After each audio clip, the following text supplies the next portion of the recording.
যে আপনার স্ত্রী যদি ভালো হয়, কোরআন পড়নেওয়ালা হয়, যদি সে দৈনন্দিন কোরআন তেলাওয়াত করে, 5 ওয়াক্ত নামাজ পড়ে আদায় করে, তাহলে ওই প্রভাবটা বাচ্চার উপরে পড়বে কি পড়বে না? পড়বে। যদি মা যেমন নামাজ পড়বে তেমনই হবে, তেমনই ইমানদার তৈরি হবে। কিন্তু দুঃখজনক হলেও আজকে আমরা দুর্ভাগ্য, আপনাদের এদিককার মেয়ে কেমন আমরা জানি না, তো আমাদের ওই দিককার মেয়ে প্যাটে ছেড়ে নিয়ে ঝগড়া করছে গো। আজীব জ্বালা। ও যে আনলোড হয়ে আছে, ওকে যে ভাবতে হবে এটা নেই। মারপিট লেগেছে মানে ও কোমর বেঁধে দিল, বেরিয়ে পড়লো। তো ও যে যত ওই মানসিক স্বাস্থ্য, ও যে ঝগড়া করছে, গালি দিচ্ছে, এইভাবে প্রতারণা করছে, মুখ দিয়ে একদম বাজে বাজে তার ভাষা বের করছে, সন্তানের উপরে প্রভাবটা পড়বেই।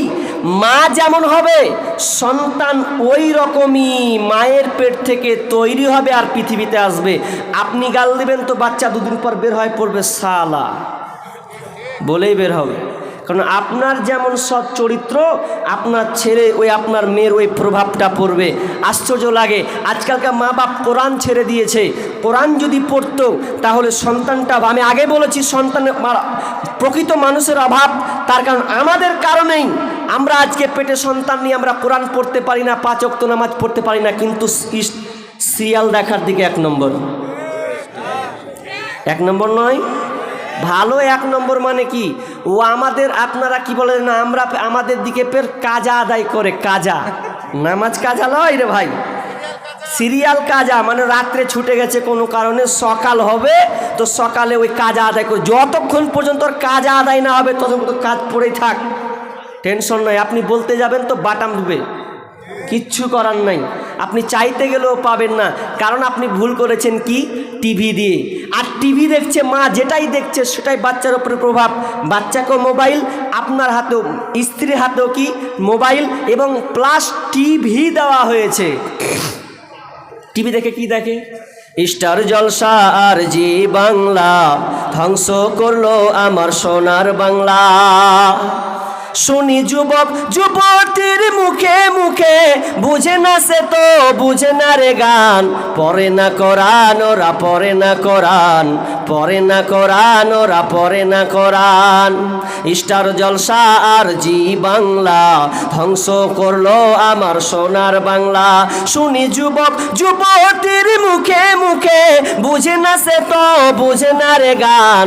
পড়ে না কোরআন ওরা, পড়ে না কোরআন, পড়ে না কোরআন ওরা, পড়ে না কোরআন। পড়েছে তারা ইংলিশ মিডিয়ামে, তাই বাপকে ডাকে ড্যাডি নামে। আব্বা বাপু আল্লাই, তারা পড়েছে আজ ইংলিশ মিডিয়ামে, তাই বাপকে ডাকে আবার ড্যাডি নামে।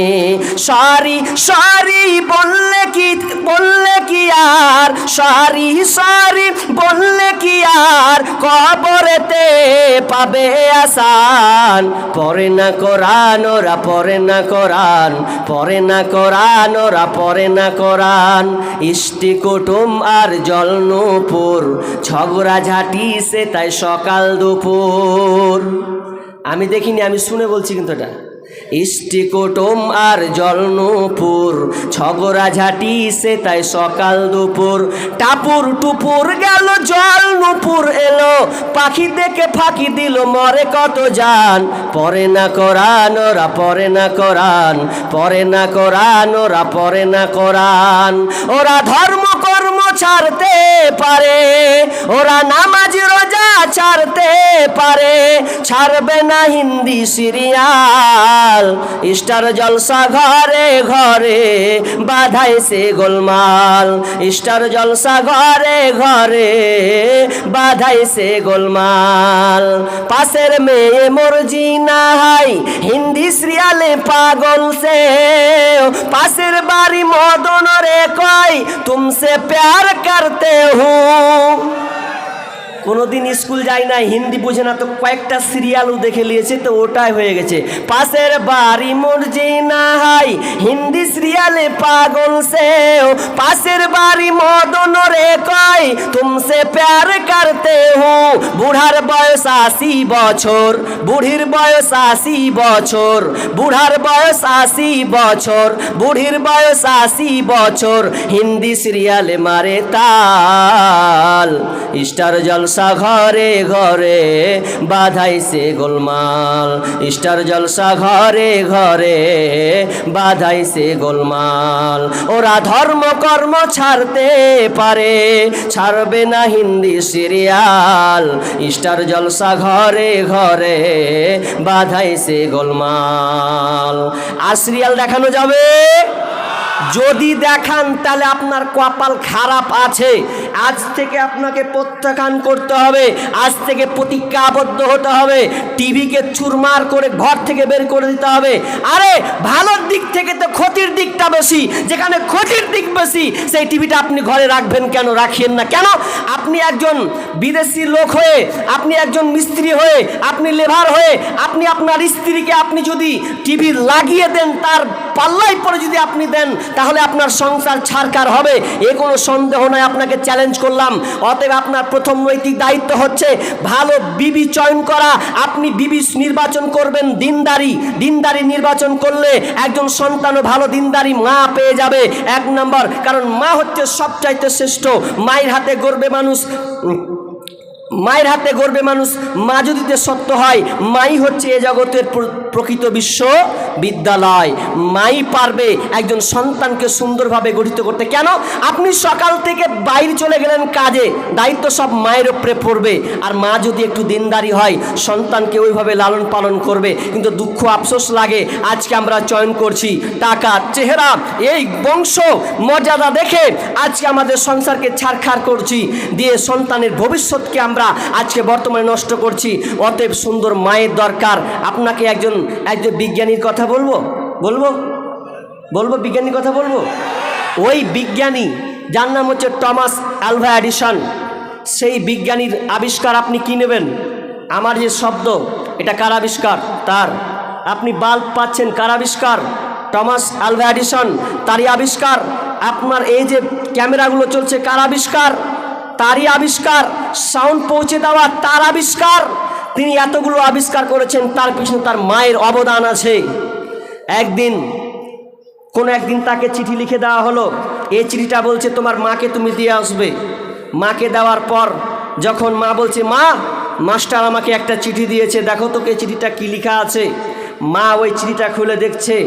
মা যখন চিঠিটা দেখে চিঠিটা খুলতে লেগেছে, যেমনই পড়া শুরু করেছে, তিনি আশ্চর্য হয়ে তার চোখ দিয়ে পানি অশ্রুত বিগলিত হতে লাগলো। আলভা এডিসন বলছে, মা তুমি কাঁদছো কেন? কেন তুমি কাঁদছো বলো মা? বলছে বেটা, আমি কাঁদছি আনন্দে, আমি আনন্দে কাঁদছি। কি আছে দে পড়বো বেটা, পড়ো। কি আছে? বলছে তোমার সন্তান হচ্ছে একজন জিনিয়াস। এই সন্তান এত ভালো, এত জ্ঞানী যে আমাদের স্কুলে পড়ার তার যোগ্যতা রাখে না। সে ভালো পর্যায়ে, ভালো স্কুলে তাকে দিতে হবে, ভালো স্কুলে তাকে পড়াতে হবে। আমাদের এই ছোটোখাটো স্কুলে তার পড়িয়ে কোনো লাভ হবে না, তো তাকে একটা ভালো পর্যায়ে নিয়ে যাওয়া হোক। এই বলে মা উল্টা করে, চিঠি আছে এক, পড়ছে উল্টাভাবে পড়তে চিঠিটাকে রেখে দিয়ে মা বলছে আমি আমার সন্তানকে নিজের হাতে গড়ে তুলব। সেই মাকে এত বড় করে তাকে লালন পালন করে সেই মা সেই সন্তানকে টমাস আলভা এডিসন অর্থাৎ সারা পৃথিবী জুড়ে একজন বিজ্ঞানী, নাম করা বিজ্ঞানী তিনি তৈরি করে গেলেন। সেই মা পৃথিবী ছেড়ে চলে গেছেন, মা আর বেঁচে নাই। হঠাৎ একদিন টমাস আলভা এডিসন বলছে আমি মায়ের ছোট্ট ঘরে যাই, ওই ঘরে গিয়ে আমি দেখি একটু ঘরটা পরিষ্কার করা যায় কিনা। এই বলে টমাস তিনি ঘরে ঢুকছেন, ঢুকার পর ঘরকে পরিষ্কার করছেন। পরিষ্কার করতে করতে ওই মায়ের সেই চিঠিটা পেয়েছেন। তখন তো বাচ্চা পড়তে জানে নাই, ছোট অবস্থায় ছিল। হঠাৎ করে তার চিঠি হাতে এলো। হাতে আসার পর এবার পড়ছে, কি পড়ছে জানেন? মা কিন্তু বাক্য সেন্টেন্সকে উল্টে দিয়েছিল। সেখানে লেখা আছে তোমার সন্তান হচ্ছে মেন্টালিটি পাগল, সে ভালো সন্তান নয়, তোমার সন্তানকে আমরা পড়াতে পারবো না, আমাদের স্কুলে অসম্মান হচ্ছে, শিক্ষকরা এতে সন্তুষ্ট নয়, তোমার ছেলে মেন্টালিটি পাগল, এই কারণে আমরা আপনার সন্তানকে আমরা বহিষ্কার করতে বাধ্য হলাম। টমাস আলভা এডিসন চোখ দিয়ে পানি বের হতে লাগলো। হাই রে মা, যেই মাকে চিঠি লিখেছিল আমার ব্যাপারে, মেন্টালিটির ব্যাপারে, সেই মা আমাকে উল্টে শুনিয়ে দিল যে আমার সন্তান একদিন হবে জিনিয়াস, সে সারা পৃথিবীর ওয়ার্ল্ডে একজন বিজ্ঞানী হবে। মা দেখিয়ে দিয়েছিলেন যে আমার সন্তান সারা পৃথিবীব্যাপী একজন এমন একটা বিজ্ঞানী তৈরি হবে যে সারা পৃথিবীকে তোলপাড় করে দেবেন। আজকে সেই টমাস আলভা এডিসনের বিনিময়ে আজকে আমরা এতগুলো তার নিদর্শন, এতগুলো তার আবিষ্কার আমরা পাচ্ছি। তাহলে এটা কার অবদান? মায়ের অবদান। মায়ের কারণে আজকে আমরা যদি মা প্রকৃত মানুষ পাই, আমরা সেই বিজ্ঞানীর মতন আমরাও সন্তানদেরকে লালন পালন করতে হবে। তাহলে 1 নাম্বার কি বললাম? সুন্দর মা নির্বাচন করবেন। নাম্বার 2 নম্বর হচ্ছে আপনি বিবাহ করলেন। আমি একটু সংক্ষেপে বলার চেষ্টা করি। আপনি বিবাহ করলেন, বিবাহ করার পর আপনি এখন কি করবেন? আপনাকে দোয়া জানা লাগবে কি লাগবে না? তবে আফসোস লাগে মৌলভী সাহেব, যখন মসজিদে থাকি তখন বুড়া বাপজি 40 বছর 50 বছর হয়ে গেছে, জিজ্ঞাসা করি ভাই একটু বাসর ঘরে দোয়াটা বলেন তো মুখটা তো বলছে আর লজ্জা দিয়েন না। সন্তান বড় বড় হয়ে গেছে, বিয়ে হয়ে গেছে, বেটিদের বেটার বিয়ে দিয়ে গেছে, বৌমা চলেছে, এখন পর্যন্ত বাসর ঘরের দোয়াটা জানে না। তা আমি ওই জন্য বললাম, তা এখন তো বলবেন হবেই তো। আপনি যেমন বলছেন যে বউরে আমি চালাবো, তো উল্টা বউ আমারে চালাবে না কেন? আপনি যখন বিয়ে করে নিয়ে এসেছেন, বিয়ে করার পর মাথায় হাত রেখে চুল ধরে যে একটা দোয়া বলতে হয়, কে কয়জন বলেছেন? এখানে ভাই একজন আছেন, মাশাআল্লাহ। তো এই দোয়াটা আমরা প্রায় লোকই এটা জানি না। জানি আল্লাহুম্মা ইন্নী আসআলুকা খায়রা ওয়া খায়রা মা জাবালতা আলাইহি ওয়া আউযুকা মিন শাররিহা ওয়া শাররি মা জাবালতা আলাইহি। এই দোয়াটা আমরা কজন জানি? তবু একটা ছোট্ট একটা দোয়া, অথচ এই দোয়া আমরা মুখস্থ করি নাই। এরপরে আপনাকে কি করতে হবে? 2 রাকাত স্বামী স্ত্রী একসাথে সালাত আদায় করতে হবে। নফল সালাত আদায় করেছি, করেন নাই তো করবেন কি করে? আপনিও যে আপনার স্ত্রীও, তাই জন্য আমি আগে বলিনি, এবার আজকে 2 বার বলা হবে, আমার কথাটা ভিডিও রেকর্ড হবে। আজকে আসলে জেনার সেঞ্চুরি চলছে। আপনি তো আগে বিবাহ করেছেন, কত মেয়ের আপনি ইজ্জত নষ্ট করেছেন, পাননি কাউকে। তা আপনি 9 নম্বর একটা মেয়েকে বিবাহ করেছেন, আপনি 8টাকে পছন্দ করেছেন দুনিয়াতে, দোয়া তো জীবনে কোনোদিন শিখে নাই, তো আপনি 9 নম্বর বিয়ে করে নিয়ে এসেছেন। তো আপনার বাপ বলছে বেটা তোর জন্য আমি বউ দেখেছি রে। তো বউ দেখেছো, তুমি ঠিক করে নিয়েছো? তুমি এত তাড়াতাড়ি ঠিক করলে আমি 8 বছর ধরে একটাও ঠিক করতে পারি না, ধরে আর ছুটে। তো বেচারি দুয়া বলবে কি, চুলে হাত দিয়ে দুয়া বলবে কি, ঘরে ঢুকেও শুরু করে দিয়েছে, আমি ঠকি নাই রে। স্ত্রী বলছে তুমি কিসে ঠকনি? এখন বাসর ঘর, সুন্দর কথা বলবো, 2টা কথা বলবো, হ্যাঁ আপনার দোয়া হবে, হ্যাঁ মানে তোমার জীবনী আমার জীবনী এক অপরকে আলোচনা করবো, তো তুমি শুরু করে দিলা আমি ঠকি নাই রে, তুমি আমার 9 নম্বর বিবি রে। তখন তো ভেজালে পড়ে গেছে, 9 নম্বর বিবি বলে তো দাঁড়া তোর এবার আমি দেখছি। তখন ও শুরু করে দিয়েছে আমি ঠকি নাই রে, ও তুমি আমার 10 নম্বর স্বামী রে। লে এবার ঠেলা, তো দুজনে ভেজালে পড়ে গেছে যে আমি ঠকলাম, তো তুই ফের আর 10টা পাস করে নিয়ে এসেছিস। বাসর ঘরের দোয়া বলবে কি, অথচ ছোট্ট একটি দোয়া, বিসমিল্লাহি আল্লাহুম্মা জান্নিবনাশ শাইতানা ওয়া জান্নিবিশ শাইতানা মা রাযাকতানা, এই দোয়াটা আপনি করবেন। আপনি নিজেকে শয়তান থেকে বাঁচার চেষ্টা করবেন, এবং পৃথিবীতে যেটা ডেলিভারি হবে ওই সন্তানের জন্য আপনি শয়তানের কুমন্ত্রণা থেকে আপনি আশ্রয় চাইবেন আল্লাহর কাছে। এই দোয়া আপনার নাই, আপনি বাসর ঘর করেছেন, একদিন আপনি দোয়া বলেন নাই, আর ওই সন্তান যদি পৃথিবীতে আসে, ওই সন্তান আপনার কথা শুনবে না। তা আপনি দোয়াটি তো মুখস্থ করেননি, কখন করবেন? তাহলে আপনাকে প্রথম বিবি নির্বাচন করতে হবে, তারপরে আপনার মেন টার্গেট যারা এখনো বিবাহ করনি, তোমার এখনো সময় আছে। আর যারা বিয়ে করেছেন আল্লাহর কাছে তওবা করেন, নাহলে ঝাঁটা খেতেই থাকেন, কিছু করার নেই। কিন্তু বাকি যারা এখনো বিবাহ করনি, এই 2টা জিনিস মুখস্থ করাই লাগবে। তারপরে কি সবচাইতে আফসোস লাগে কি জানেন? যে বিয়ে করার পর, মিলন হওয়ার পর যে বাসর ঘর হওয়ার মানে স্বামী স্ত্রী মিলন করার পর যে আমাদের ফরজ গোসল করতে হবে, এটা আস্তে আস্তে প্রায় বিলুপ্ত হয়ে গেছে। কেন বলে জানেন? আমার পরিবারে বা আমাদের পরিবেশে বা গ্রামে এত মেয়ে বিবাহ করলো আর এত ভাই বিবাহ করলো, ওকে সকালে একদিনও গোসল করতে দেখতে পাই না। তো গোসল কখন করলি তুই? হ্যাঁ, তো ও মনে মনে ভাবছে যে আমি গোসল করবো তো লজ্জা লাগবে, মা দেখবে, আব্বা দেখবে, আব্বা আছে একটা কত জ্বালা না, কত জ্বালা। তা আমাকে উচিত তুই কি জীবনে তুই স্ত্রীর কাছে সুতি লোক তাহলে কীভাবে রে? তুই ফেরেস্তা তোরা নাকি? বিছানায় যে ঘুমাস তোরা, তো তোরা কি ফেরেস্তা? একদিনও কি তোদের সেরকম হয় না যে তোরা বলছিস যে মা বাপ জেনে নেবে, তো শুচ্ছিস তখন লজ্জা লাগে না? একসাথে যে ঘুমাচ্ছিস এতে তো লজ্জা করা দরকার ছিল। অথচ বিশ্বনবী বলছেন যে কেউ যদি 5টি কাজ করে, কেউ যদি 5টি কাজ করে সে ব্যক্তি জান্নাতে চলে যাবে। 5টি কাজ কি বলবো বলছেন, মানবেন তো? বলার দিকে তো খুব 5টি আমল। এক, যেই ব্যক্তি প্রতিদিন 5 ওয়াক্ত সালাত রুকু সেজদা ঠিক মতন আদায় করবে, প্রতিদিন সঠিক মতন 5 ওয়াক্ত সালাতকে সে আদায় করবে, সে ব্যক্তি জান্নাতে যাবে। নাম্বার 2, যে ব্যক্তি রমজান মাসের রোজা পালন করবে। নাম্বার 3, যে ব্যক্তি যার অর্থ সম্পদ টাকা কড়ি পয়সা আছে, সেই তার জাকাত দেওয়ার সামর্থ্য হলে সে জাকাত আদায় করবে। এবং 4 নম্বর হচ্ছে, সে যদি হজ করার তার সামর্থ্য থাকে তাহলে তাকে হজ করতে হবে। আর 5 নম্বরে বিশ্বনবী বললেন যে আমানত রক্ষা করবে। কটা বললাম ভাই? 5টা। এবার শেষের নম্বর আমানতের ব্যাপারে সাহাবীরা বুঝতে পারলেন না। ইয়া রাসূলুল্লাহ, আপনি আমানতের ব্যাপারে কি বলেন? তা আমানত তো বুঝতে পারলাম না। তখন বিশ্বনবী বলছেন আমানত হচ্ছে নাপাকির গোসল করা। আসলে এটা খুবই কঠিন নয়, আপনাকে বলি, একটু ব্যাখ্যা বলি, বুঝতে পারবেন কেন কঠিন।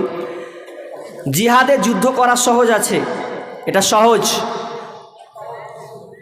নামাজ পড়া সহজ, কিন্তু ফরজ গোসল করা খুব কঠিন কাজ। কেন বলছি? এই জন্য কঠিন কাজ যে আপনি এই যে ঠান্ডার মৌসুম চলছে, এই ঠান্ডা মৌসুমে যদি বাই চান্স বাথরুম টয়লেট এগুলো যদি ব্যবস্থাপনা না থাকে তো ওর কপাল খারাপ। আর যারা পুকুরে গোসল করে ওদের তো আরোই চলবে না। কে 12টা 1টার সময় পুকুরে যাবে এ নিয়ে তার টেনশন শুয়ে, হারে কে দেখে ফেললে আমার সর্বনাশ হয়ে যাবে।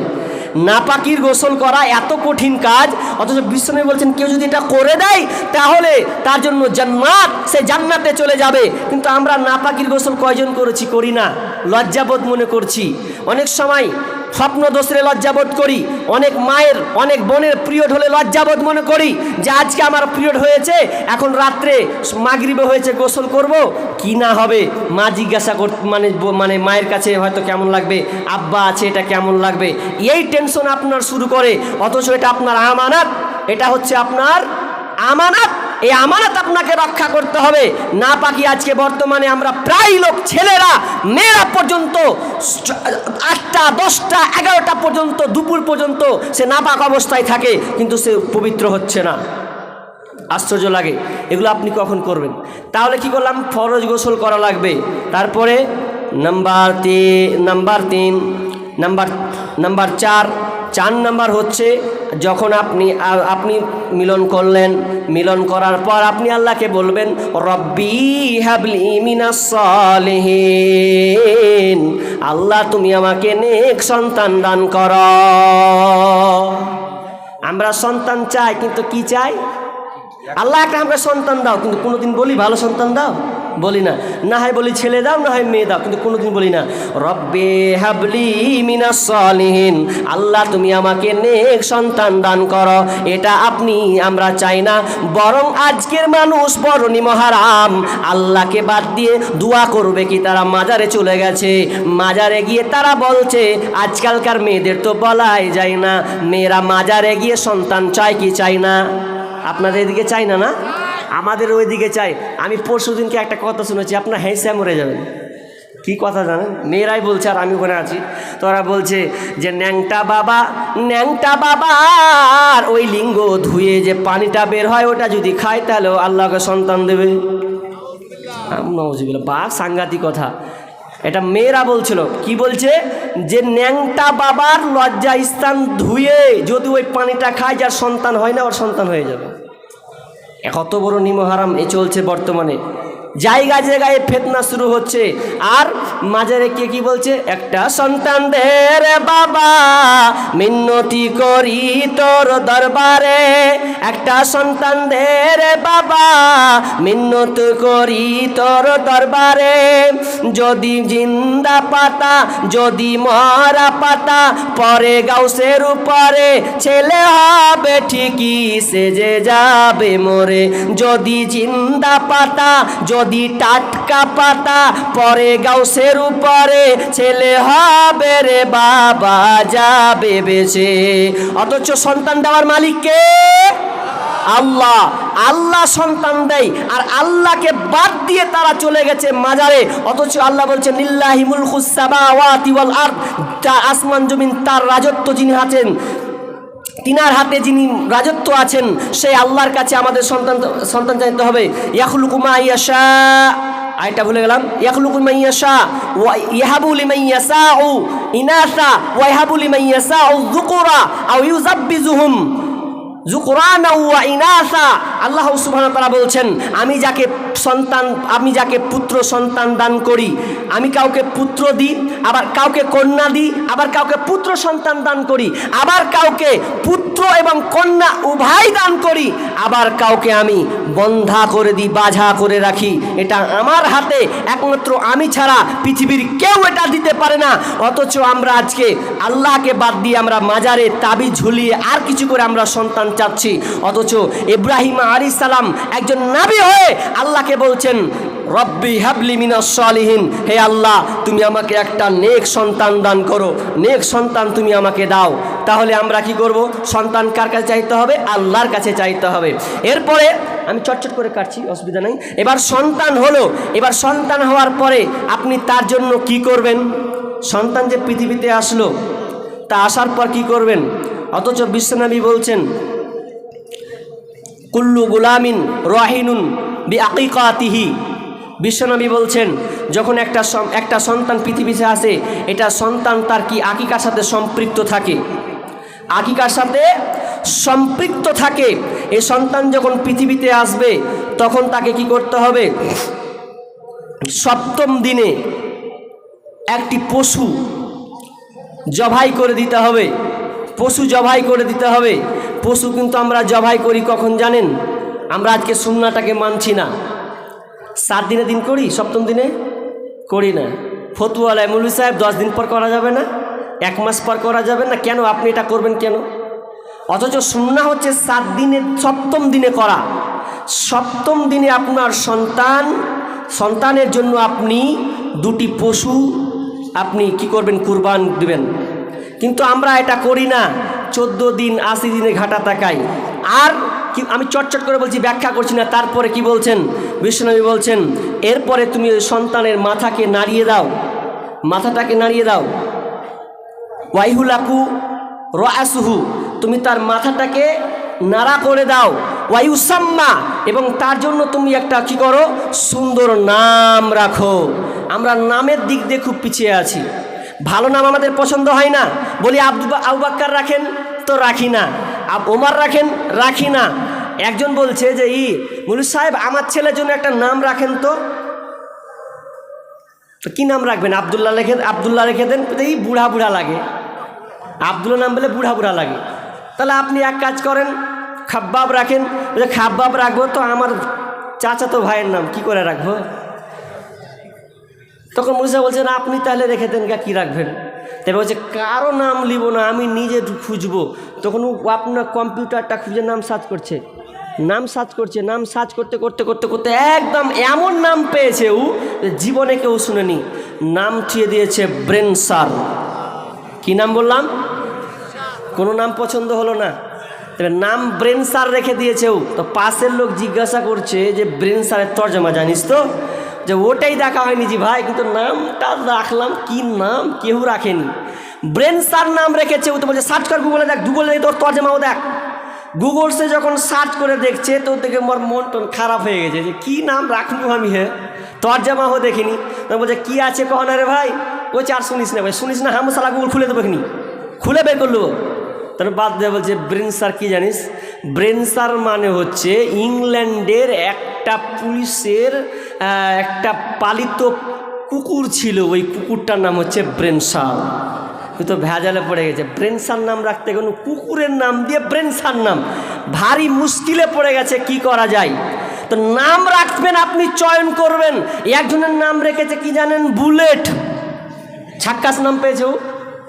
পুলিশ যখন ধরেছে তোকে বলছে, ম্যাগাজিনের খবর বলছি, ও যখন বলেছে বুলেট, তুই তো মাথা খারাপ সালা, বুলেট নাম রেখেছে তো আকামকুম করবেই, তো বাপকে ডাক। ওর বাপকে যখন ডেকে সে বলছে আপনার বেটা আকামকুম করেছে, কি করে মানুষ করছেন, তা আপনার ছেলের নাম কি, বলছে বুলেট। বলছে এই এক কাজ করবে, এই ছেলেটাকে ছাড়, ওর বাপকে ভর জেলে, নাম রেখে দিয়েছে বুলেট, উল্টাপাল্টা নাম রাখবেন। ভালো নাম, অর্থবহ অর্থাৎ অর্থর সঠিক যেটা ভালো আসবে সেটা দেখে আপনি নাম রাখবেন। তা আফসোস নাম রেখে দিচ্ছে পিন্টু, সেন্টু, বল্টু, লালটু, ফালটু, এগুলো কোনো নাম হলো গো? এখন অনেকের আছেন তো রাগ করছেন, হয়তো রাগ করিয়েন না ভাই, নামগুলো ভালো রাখেন। আল্লাহ তাআলা প্রত্যেক ব্যক্তিকে বিচারের দিন, কি কিয়ামতের দিন নাম ধরে ডাকবেন, তো নামটা অন্তত ভালো রাখেন।